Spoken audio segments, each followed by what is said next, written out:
On this week's episode of Gvtv, speech and debate highlights, Valentine's Day compatibility test, FBLA District Leadership Conference results, the controversial TikTok ban, and all of these stories and more on this week's episode of Gvtv.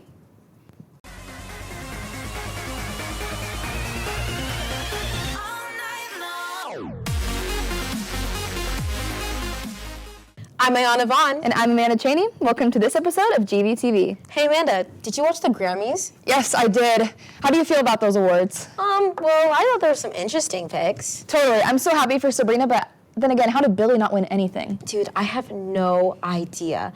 But we've got some Grammy-worthy stories for you. Let's get into it. Speech and debate recently competed. Yep, at Columbia Classic. Let's check it out. Over the weekend, our speech and debate team took on the competition of the Como Classic in Columbia, Missouri, going head-to-head with some of the best teams in the region. Within 10 rounds of debate, powerful speeches, and stand-up performances, our team made their mark. Whether it's persuasive speaking, dramatic interpretation, or a fast-paced Lincoln Douglas debate, they showcased their skills and dedication. We caught up with a few of the competitors to hear about their experience and the challenges they faced at the tournament. So let's go take a look. So the events I do mainly are USX, which is extemp speaking for the IE side, and then I do public forum debate on the debate side. I currently do dramatic interpretation and ploy program of oral interpretation. Tournament so far is going pretty well. I feel like both my rooms went super well. I'm excited to see if I'll make it to semis. I got some pretty high hopes for it. The team's also feeling pretty well. All the IEs went well. They're feeling good, and we're moving into the debate side. The tournament has been very exciting and just very fun, especially. Honestly, this whole entire weekend has been super exciting, tournament included. Just getting to meet new people and some old people and getting to bond with our team for the weekend is a very nice trip. I would say I know it can seem really intimidating from the outside. I got thrown into what's considered the hardest form of debate my first year, but once you figure it out and you find your groove, it really is some of the best things that you can do. There's a lot of great people in here who are really accepting of everyone. A lot of different events you can do to find your groove. There's a lot of different styles, a lot of different personalities you can put on. There's just a lot to explore, a lot of skills you can improve, like public speaking and all that, and just a great time all around. This is Ferrell reporting for Gvtv with cameraman Jonah Ayers. I'd be good at speech and debate. Yeah, of course. You should definitely try it. I'm so hungry. Same. What were you thinking? I'm thinking Whataburger. You know what? Let's take a look at our sponsor. Welcome to Whataburger, Blue Springs' favorite spot for delicious meals any time of day or night. Indulge in our mouth-watering, customizable burgers and iconic crispy fries that keep you coming back for more.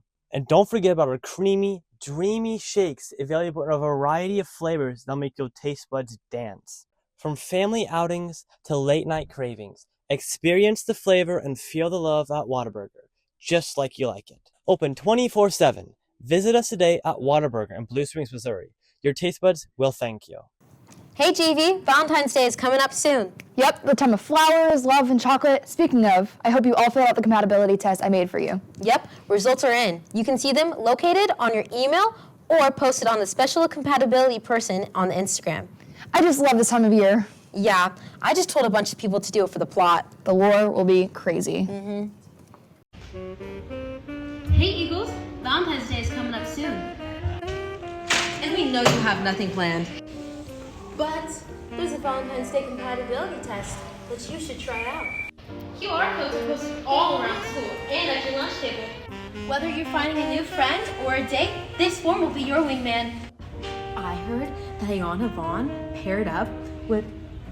Find out by filling out the form. And if you have any questions, ask Amanda Chaney. I wonder if people can be compatible for FBLA. Amanda, didn't you go to FBLA this weekend? Yes, I did, and I won all of my events. That's amazing. I heard that this year there was 9 first-place winners and 30 medalists overall. It was. Let's check it out. Welcome to the 2025 District 4 Leadership Conference. Future business leaders at GVHS are making their mark. The school's FBLA chapter recently competed at the District Leadership Conference at UMKC, showcasing their skills in business, technology, and leadership. From presentations to problem solving, students went head-to-head with competitors from across the region, aiming for a spot at the state level. So, let's hear from one of the district officers and some of the members about their DLC experience. So, I've been a district officer for the past 3 years now, ranging from parliamentarian to vice president of communication, and it's truly just helped me gain a lot of experience from posting on social media to managing the social media to networking and just working in a higher level of the organization. And I would 100% recommend it to anybody who's thinking about expanding their business knowledge and leadership. In terms of what we do to prepare for events like this, we work with district leads to kind of determine what the needs for the event are, and then we coordinate with other campus partners that are around campus to be able to set this up. So as an example, we have food trucks today. We work through Sodexo, which is our campus food provider for that. We also work with campus facilities to secure spaces like the student union or other spaces that are around campus. And then we work really closely with the FBLA district lead to make sure that we have all of the details in place for all the events that students are competing in. We prepare the name tags, provide the lanyards, kind of do all of the logistics setup in terms of getting buses here, getting students to the right location. All of those different kinds of things go into the event planning. 3 practice runs prior to today, and so we were majorly prepared.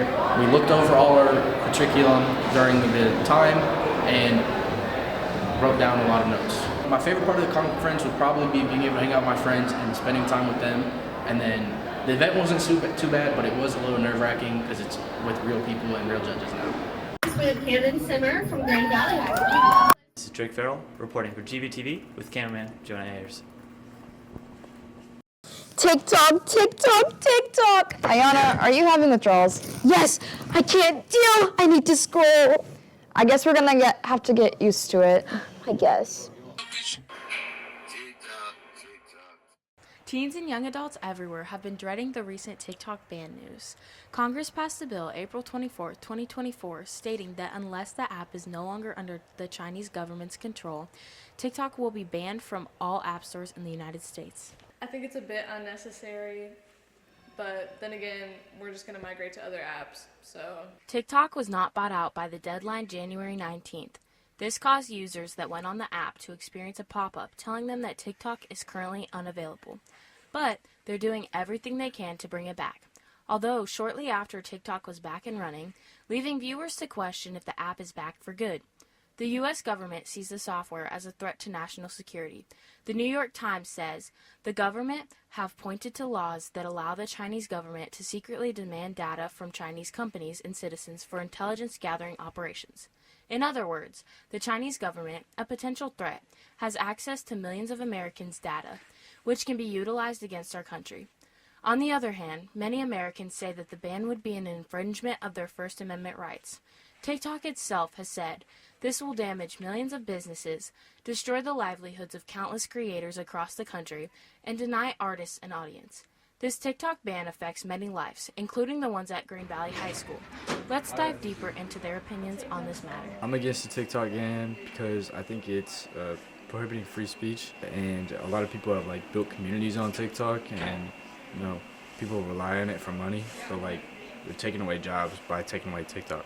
I honestly think the TikTok ban is pretty stupid. You're trying to ban a company that has its offices based out of Los Angeles, California, because you say that the Chinese are going to get their data. If it was about the data, then why isn't Shein, Temu, Redno, and other